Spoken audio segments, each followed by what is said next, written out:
Oli ku There is Still Hope, channel y'essuubi. Kale mbalamusako mwena abali ku mukutu ogwa There is Still Hope, abali mu ggwanga Uganda namwe abali emitala w'amayanja mwebale kubanga ate mutugoberera amakya amalungi. Mukama nkwebaza olwabulisa kino mwatulaba twenyika mu ndagaano y'omusaayi gwo mwoyo mutukuvu jangu otuluŋŋamye okuyita mu Kristo Yesu omwana wa Katonda omulamu tusabidde.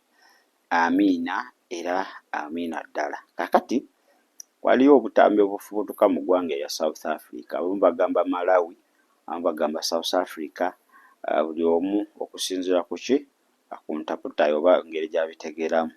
Buno obutambi bulaga omwana muwala emyaka giri 31 musinga n'obukulu, naye w'omutunuulira ssaawa zino enfaanana gy'afaananamu muganda wange onzooza jjajja wa myaka 4 oba 5.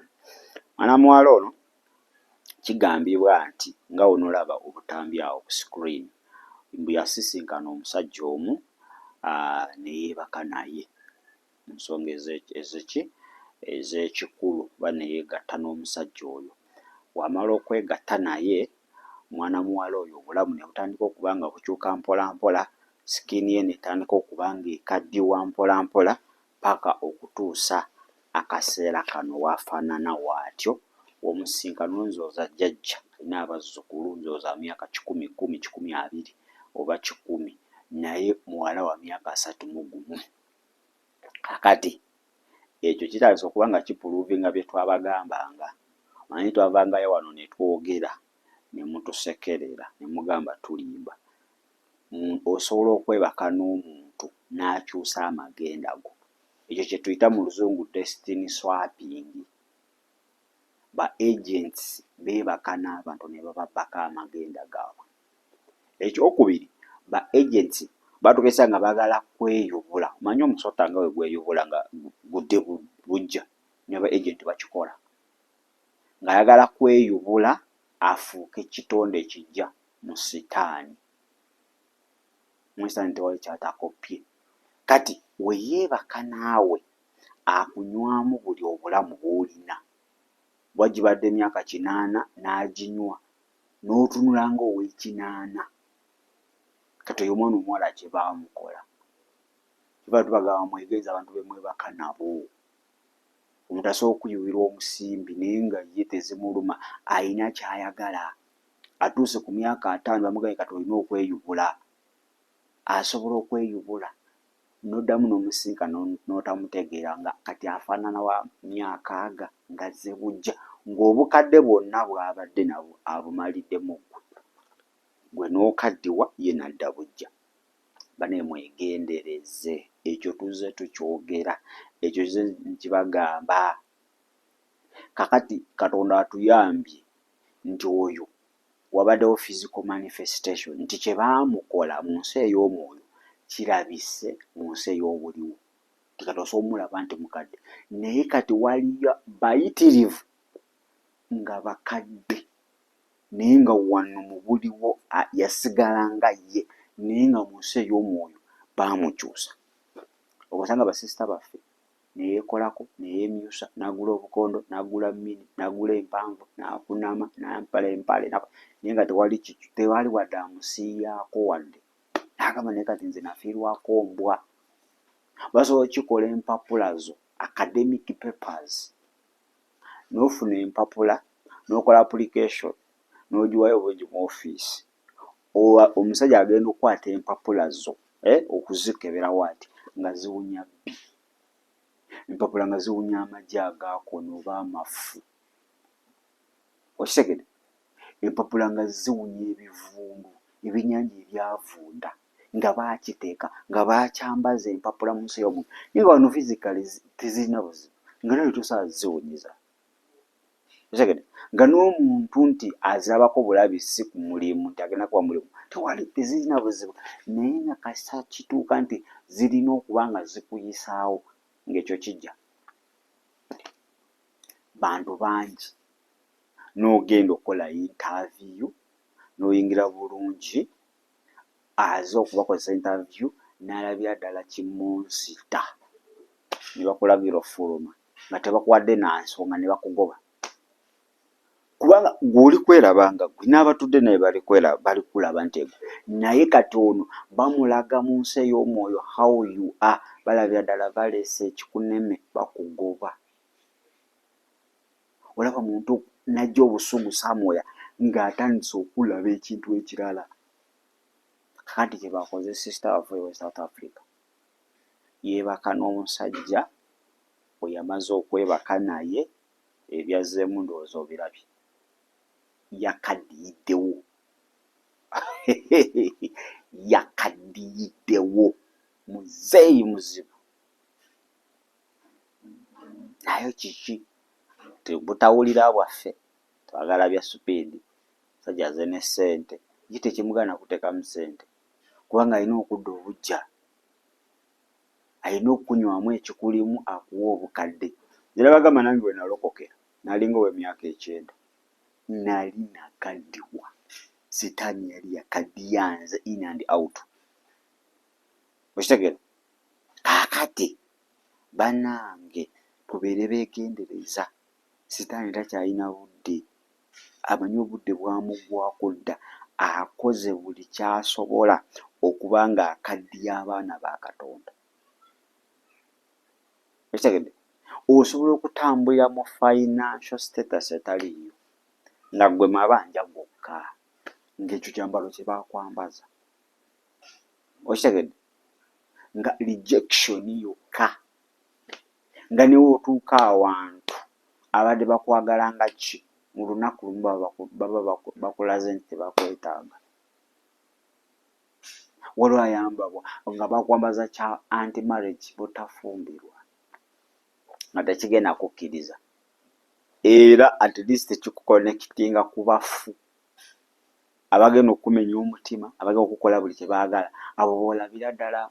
Era sitaani akulaga mu nsi ey'omwoyo nga mukoze embaga, akutudde Dubai, akugulidde emmotoka, akulage ebintu ebitaliiyo nga obirabiramu oli ddala gw'aleese akubonyeebonye. Kakati ono omutuufu n'omulaba ng'aliko amayembe, n'omulaba ng'akukuba, n'omulaba ng'akukola biki, otera omwesonyiwera ddala.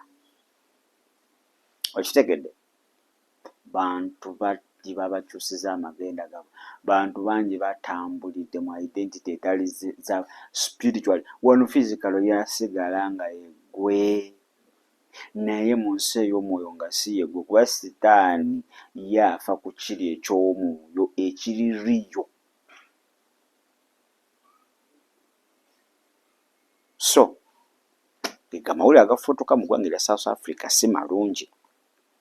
Omuwala wuuno ebibye si birungi, naye ate singa yalina omuntu alina okubikkulirwa okw'Obwakatonda, kubanga ekyo kimanyi tekyatandikirawo, kyatandika mpola mpola, yalibadde tatuuka naawe waali. Okitegeera? Naye kati nalabiko mu komenti bamugamba kugenda mu basawo basamize, abagamba that is a medical condition. Kankubuulire mujja sonda ne billioni muzimuteeke mutagenda kyuka. Ayi, so this thing is not bad. Mujja zisonda basawo bazirye, what bajja kyuka, nze n'okugejjagejamu naddayo. That is a spiritual disease. Ebintu bingi ebya sitaani ebimanifestinga in the medical way, nga sitaani yalumbye naye najjira mu by'obulamu, n'oyiwa ssente paka wodda ku zero nga tewali nkyukakyuka. Bakanya kugamba gendako e Mulago, gendako e Kiruddu, gendako e Nakasero, gendako wano, gendako e Nairobi mu Aga Khan, gendako e India, paka woddayo ku zero. So waliwo endwadde nga ziri spiritual naye nga zeekwese mu medical way. Kati omwana muwala yeetaagira ddala omusajja wa Katonda ajjudde omwoyo mutukuvu, otherwise abalala bagenda ofuna Mukama wataamuyambe ate agenda kutomera. Manyi okubuuka omuliro ate n'ogwa mu fulampe kyayinza okutuukako. Nekimanyi Mukama ajja muyamba, mwabo abalaba bamujja fubutukamu asobola okuba nga ate amuyamba. Anyway, gwe naawe osobola omuyamba, osobola okuba ng'okola ki, oyamba. Naye ekyo ekyokulabirako ndowooza Katonda yakiganya mufune okubikkulirwa ku bye tubagamba, mumanye nti ensi ey'omwoyo yo tebagisanyirako, gy'eri ya ddala. Era bingi ebikolebwayo nga tetubimanyi kubanga gw'olemedde mu mubiri. Bingi bye tujja ne tubagamba ne muwakana kubanga gw'okyali mu mubiri. Naye kooli upgrading your spiritual life n'oyingira ensi ey'omwoyo, muganda wange ebintu bigenda kubanga bikyuka. Ojja tandika okulaba obukodyo bwonna obw'omulabe. So bana tomala gebakana buli muntu yenna. Tomala gebakana buli muntu yenna gw'osanze ow'oluganda. Beera mwegendereza. Beera mwegendereza. Ojja kukomekereza nga otunze your identity. Okozesa maaso ga mubi togera tegeera omutuufu n'atali mutuufu. Abakooliso ekyokubiri, nkikusomere wano. Abakooliso ekyokubiri essula ya 5:17 nti omuntu yenna wajja mu Kristo abeera kitonde kijja, eby'emabega biba bimaze okukola ki? Okuggwawo. Kakati sisita asobola okuddirayo ddala mu myaka gya 31 ate n'adda n'abuto n'afaanana w'emyaka 2 kubanga eyo blanket, spiritual blanket gye bamwambaza. Oli yamala omunywamu ky'ayagala, ye n'amuwa ky'atayagala, n'amuwa obukadde kuba ba agenti nagambye beeyubula. Waliwo akaseera akaatuuka ng'alina okushadinga off skin eyo. Kakati ojja mmutomera nti gw'ofa bisumuluzo. Kutwala out munywedde mulidde bukadde 3 musuze mu 5-star hotel, gwe by'otunuulidde ajja kuweera obukadde mu 5-star hotel oyo odde nabo. Wayitewo weeks 2 sisita tutandika okulaba bagambe oba ddogo oba bamuloza oba birwadde bakudduse buli wamu nga n'obusente bwe yakuwa tebusobola kufacilitatinga even 2 days payment ya ddwaliro. So twegendereze. Genangako mu maaso ga Katonda. Si buli opportunity ejja nti ya bwa Katonda. Sitaani nnaku zino azunza opportunities ze naye nga mu maaso w'oteekerayo omukono kagukutulako. Okitegedde? Kakukutulako. So kibadde kyakuyiga kinene eri basisita, kibadde kyakuyiga kinene eri ffe ffenna kubanga oyo kirabisiddwako physically, it has manifested mu buliwo, naye kati bangi abafaanana ng'oyo mu nsi ey'omwoyo nga wano talinaako buzibu bwonna, naye nga mu nsi ey'omwoyo amazima ebibye byayonooneka dda. Mukama yeebazibwe. So Mukama abampeera omukisa. Tujja ne tubabuulira ebintu mulowooza tulimba bamwe bagamba banoonya likes. Nedda, tetunyonya likes. Singa tunoonya likes tulina bye tusobola okwogerako ebiyinza osasamaza nga binene biti, naye tulizawo why tufollowing omwoyo omutukuvu kyatugamba. Kale tujja ne tubagamba bannange tulina ba destiny swappers ng'akukyusa bali tumala ge weebakana buli muntu. Ffe twakola nabo ba agenti, ebyo byonna twabiraba twabikola. Okitegedde? Nga ye omulimu gwe kwebakana buli gwasanze amuswapinge nga kyekimuwa essente, kyekimuwa esalanka, kyekimufudde ekyali. Okitegedde? So Mukama akuggula amaaso ag'omwoyo otegeere ki kye tugamba. Mukama akuwa okubikkulirwa okusingako awo. Omanye nti ensi ey'omwoyo yo teriimu nga I was trying, I was joking. Ensi ey'omwoyo ya ddala. Temuli mbadde ensaaga, simanyi mbadde nnimba. Nedda, ensi ey'omwoyo ya ddala ebirundi 10 ku kinnaakyo. Era buli kyokola wano nga golooza osaaga eri kibeera approved.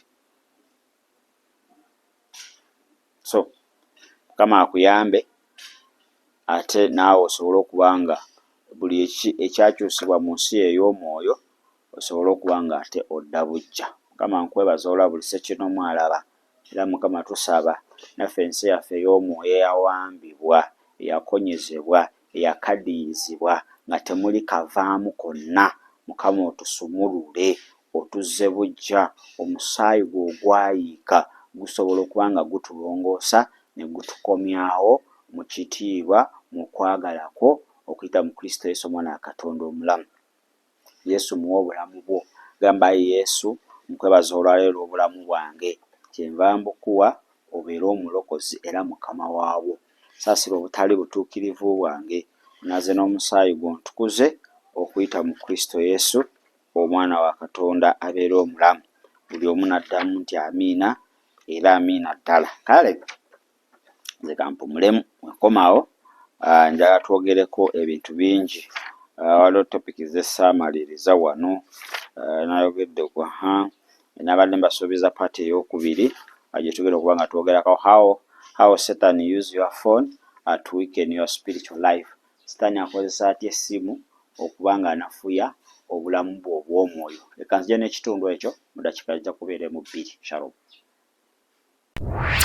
Weebale kulaba There is Still Hope. Okumanya ebisingawo tukubire ku 0752 34 14 47 oba ku 0761 08 83 15. Osobola n'otufuna ku email eya tshitv74@gmail.com. Eno ye There is Still Hope, channel y'essuubi.